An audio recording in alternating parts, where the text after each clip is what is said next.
Queen Elizabeth last visited Barbados on the eve of its independence from Britain in 1966. The island nation kept the monarch as head of state. However, opening a new session of Parliament last month, the Barbadian Governor-General, who represents the Queen but was speaking on the advice of the Prime Minister, said it was time, in her words, to fully leave the colonial past behind. Barbadians want a Barbadian head of state. This is the ultimate statement of confidence in who we are and what we are capable of achieving.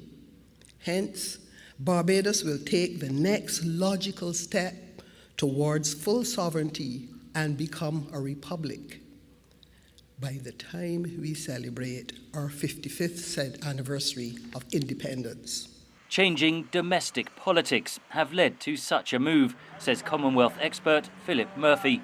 There's been a growing consensus in Barbados behind moving towards a republic for about 20 years. The question is whether the ruling party has the constitutional mandate to do that.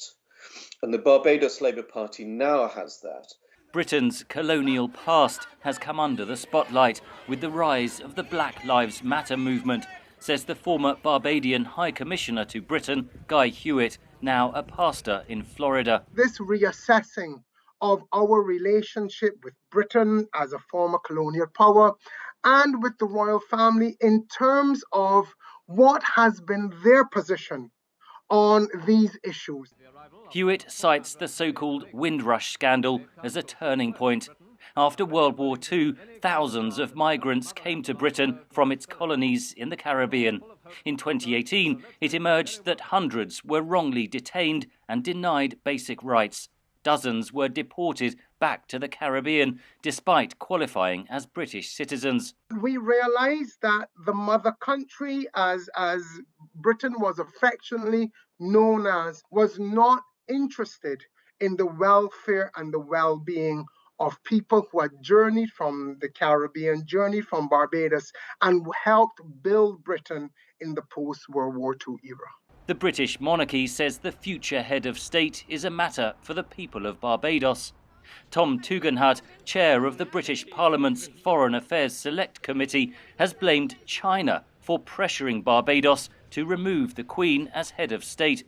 Beijing has invested heavily in the Caribbean in recent years, but many experts question his assertion. I don't think China's the reason Barbados is changing who's going to be the head of state. I think the issues, that China's role in the Caribbean is large. They have economic statecraft. They come with a large checkbook. But, as one Barbadian ambassador said to me, if nothing else fails, blame the Chinese. 16 Commonwealth nations still recognise the British monarch as head of state, including Barbados, which hopes to become a republic sometime next year. Henry Ridgewell for VOA News, London.